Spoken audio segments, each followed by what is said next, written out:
Hi friends, ಇವತ್ತಿನ ತರಗತಿಯಲ್ಲಿ September 19ರ ಪ್ರಚಲಿತ ಘಟನೆಗಳ ಬಗ್ಗೆ ತಿಳಿದುಕೊಳ್ಳೋಣ. ನೆಕ್ಸ್ಟ್ ಈ ವಿಡಿಯೋ ನಿಮಗೆ ಇಷ್ಟ ಆದರೆ ಲೈಕ್ ಮತ್ತು ಸಬ್ಸ್ಕ್ರೈಬ್ ಮಾಡಿ, ಇಷ್ಟ ಆಗಲಿದ್ರೆ ಡಿಸ್ಲೈಕ್ ಮಾಡಿ, ನಿಮಗೆ ಇಷ್ಟ ಬಂದಾಗ ಮಾಡಿ. ನೆಕ್ಸ್ಟ್ ಮೊದಲನೇದಾಗಿ ದೆಹಲಿಯ ನೂತನ CM ಆದಂತಹ ಅತೀಶಿ ಮರ್ಲೇನಾ ಸಿಂಗ್ ಅವರು ದೆಹಲಿಯ ನೂತನ CM ಆಗಿ ಆಯ್ಕೆಯಾಗಿದ್ದಾರೆ. ಅರವಿಂದ್ ಕೇಜ್ರಿವಾಲ್ ರಾಜೀನಾಮೆ ನೀಡಿದ ನಂತರ ತೆರವಾಗಿದ್ದಂತಹ ಸ್ಥಾನಕ್ಕೆ ಇದೀಗ ಅತೀಶಿ ನೇಮಕಗೊಂಡಿದ್ದಾರೆ. ದೆಹಲಿಯ 3ನೇ ಮಹಿಳಾ CM ಎನಿಸಿದ್ರು. ನೆಕ್ಸ್ಟ್ ಮೊದಲನೇ CM ಯಾರಾಗಿದ್ದರು ದೆಹಲಿಯದಂದರೆ ಸುಷ್ಮಾ ಸ್ವರಾಜ್ ಅವರಾಗಿದ್ದರು. ಮೊದಲ ಮಹಿಳಾ CM ಯಾರಾಗಿದ್ದರು ಅಂದರೆ ಸುಷ್ಮಾ ಸ್ವರಾಜ್. ಎರಡನೇ ಮಹಿಳಾ CM ಯಾರಾಗಿದ್ದರು ಅಂತ ಅಂದರೆ ಶೀಲಾ ದೀಕ್ಷಿತ್ ಅವರಾಗಿದ್ದರು. ನೆಕ್ಸ್ಟ್ 3ನೇದ ಮಹಿಳಾ CM ಆಗಿ ಆಯ್ಕೆಯಾಗಿದ್ದಾರೆ ಅಂದರೆ ಅತೀಶಿ ಮರ್ಲೇನಾ ಸಿಂಗ್ ಅವರು ಆಯ್ಕೆಯಾಗಿದ್ದಾರೆ. ದೆಹಲಿಯ ನೂತನ CM ಆಗಿದ್ದಾರೆ. ನೆಕ್ಸ್ಟ್ ಭಾರತದ ಮೊದಲ ಏರೋಸ್ಪೈಕ್ ರಾಕೆಟ್ ಎಂಜಿನ್ ಯಶಸ್ವಿ ಪರೀಕ್ಷೆ ಮಾಡಲಾಯಿತು. ಎಲ್ಲಿ ನಡೆಸಲಾಯಿತು ಅಂತಂದರೆ ಚಿತ್ರದುರ್ಗ ಜಿಲ್ಲೆಯ ಚಳ್ಳಕೆರೆಯಲ್ಲಿ ನಡೆಸಲಾಯಿತು. ಈ ಇಂಜಿನ್ ಬೆಂಗಳೂರು ಮೂಲದಂತಹ ಸ್ಪೇಸ್ ಫೈಲ್ಡ್ ಸಂಸ್ಥೆಯು ಅಭಿವೃದ್ಧಿಪಡಿಸಿದೆ. ಬೆಂಗಳೂರು ಮೂಲದ ಸ್ಪೇಸ್ ಫೈಲ್ಡ್ ಸಂಸ್ಥೆಯು ಅಭಿವೃದ್ಧಿಪಡಿಸಿದೆ. ನೆಕ್ಸ್ಟ್ 8ನೇ ಆವೃತ್ತಿಯ ಭಾರತ್ ಜಲ ಸಪ್ತಾಹ 2024ರ ಕಾರ್ಯಕ್ರಮವನ್ನು ನವದೆಹಲಿಯಲ್ಲಿ ರಾಷ್ಟ್ರಪತಿ ದ್ರೌಪದಿ ಮುರ್ಮು ಅವರು ಉದ್ಘಾಟನೆ ಮಾಡಿದರು. ಯಾವ ಕಾರ್ಯಕ್ರಮ? ಭಾರತ ಜಲ ಸಪ್ತಾಹ 2024ರ ಕಾರ್ಯಕ್ರಮ ಎಲ್ಲಿ ಉದ್ಘಾಟನೆ ಮಾಡಲಾಯಿತು ಅಂದರೆ ನವದೆಹಲಿಯಲ್ಲಿ ಉದ್ಘಾಟನೆ ಮಾಡಲಾಯಿತು. ಯಾವಾಗ? ಸೆಪ್ಟೆಂಬರ್ 17ರವರೆಗೆ ಈ ಕಾರ್ಯಕ್ರಮ ನಡೆಯಿತು. ಇದರ ಥೀಮ್ ಏನಾಗಿತ್ತು ಅಂದರೆ partnership and cooperation for inclusive water development and management. ಇದು ಭಾರತ ಜಲ ಸಪ್ತಾಹ 2024ರ ಕಾರ್ಯಕ್ರಮದ ಥೀಮ್ ಆಗಿತ್ತು. Partnership and cooperation for inclusive water development and management. ಪ್ರತಿ 2 ವರ್ಷಕ್ಕೊಮ್ಮೆ ಕೇಂದ್ರ ಜಲಶಕ್ತಿ ಸಚಿವಾಲಯ ಆಯೋಜನೆ ಮಾಡುತ್ತೆ.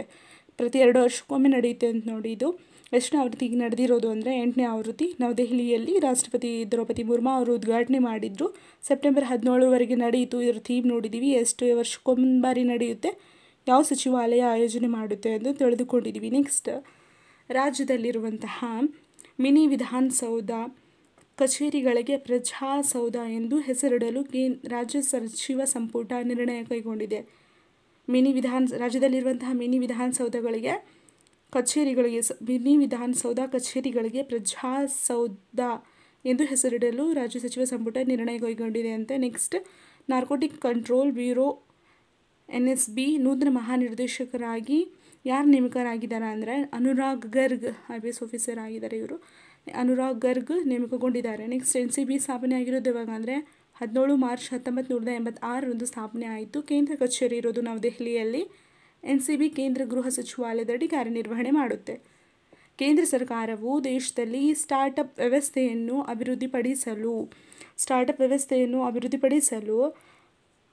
ಭಾಸ್ಕರ್ ಪೋರ್ಟಲನ್ನು ಆರಂಭಿಸಿದೆ. ಭಾಸ್ಕರ್ ಪೋರ್ಟಲ್ ಯಾವುದಕ್ಕೆ ಸಂಬಂಧಿಸಿದೆ ಅಂದರೆ ಸ್ಟಾರ್ಟಪ್ ವ್ಯವಸ್ಥೆಯನ್ನು ಅಭಿವೃದ್ಧಿಪಡಿಸಲು ಭಾಸ್ಕರ್ ಪೋರ್ಟಲ್ ಆರಂಭ ಮಾಡಲಾಗಿದೆ. ಯಾರು? ಕೇಂದ್ರ ಸರ್ಕಾರದವರು. ನೆಕ್ಸ್ಟ್ ಭಾಸ್ಕರ್ ಅಂದರೆ Bharat startup knowledge access register. Bharat startup knowledge access registry. Next BRICS ರಾಷ್ಟ್ರೀಯ ಭದ್ರತಾ ಸಲಹೆಗಾರರ ಸಭೆ 2024 ಯಾವ ದೇಶದಲ್ಲಿ ನಡೆಯಿತು ಅಂದರೆ ರಷ್ಯಾ ದೇಶದಲ್ಲಿ ನಡೆಯಿತು. ಭಾರತ ರಾಷ್ಟ್ರೀಯ ಭದ್ರತಾ ಸಲಹೆಗಾರರಾದಂತಹ NSA ಅಜಿತ್ ದೋವಲ್ ಸಭೆಯಲ್ಲಿ ಭಾಗವಹಿಸಿದರು. ಭಾರತದಿಂದ ರಾಷ್ಟ್ರೀಯ ಭದ್ರತಾ ಸಲಹೆಗಾರರಾದಂತಹ ಅಜಿತ್ ದೋವಲ್ ಅವರು ಈ ಸಭೆಯಲ್ಲಿ ಭಾಗವಹಿಸಿದರು. ನೆಕ್ಸ್ಟ್ 2024ರ ಬ್ರಿಕ್ಸ್ ಸಂಘಟನೆಯಲ್ಲಿ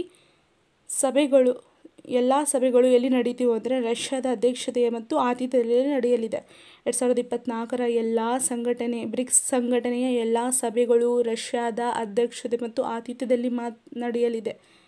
ಇದು ಸೆಪ್ಟೆಂಬರ್ 19ರ ಪ್ರಚಲಿತ ಘಟನೆಗಳು. 2024 ಸೆಪ್ಟೆಂಬರ್ 19ರ ಪ್ರಚಲಿತ ಘಟನೆಗಳು. Thanks for watching guys.